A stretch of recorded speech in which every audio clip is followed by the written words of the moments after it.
dat o șansă în viața mea, te-am iubit cu nepăsare, dar ai intrat în ea și ai distrus-o și mai tare. Inima nu te doare.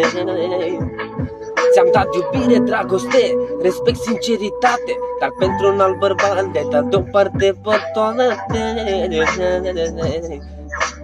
Că nedreptate, asta e, merg mai departe, pentru că sunt capabil să le fac față la toate. Câtă nedreptate, ascultă bine,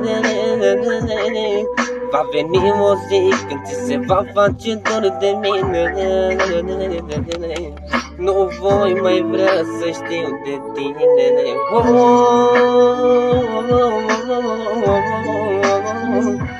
La la la la la la la la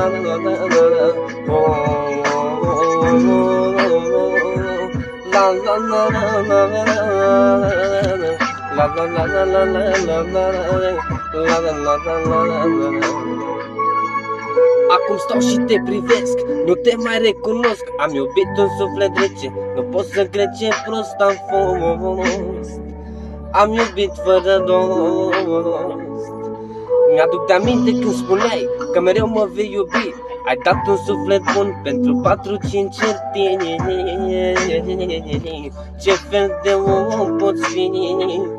Am greșit, orice om greșește. Este o vorbă mare, suferă doar cel care iubește. Tot el plătește.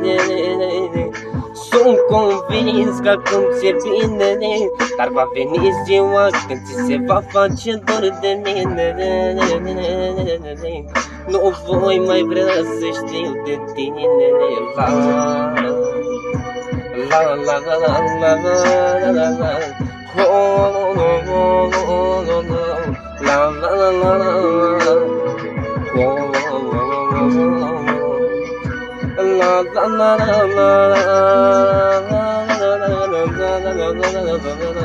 La la la la la.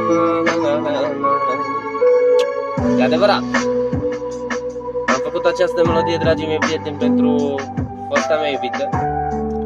Și credeți-mă că această melodie este compusă de mine, făcut din sufletul meu aceste vorbe pentru voi. Vă pup și vă iubesc mult de tot.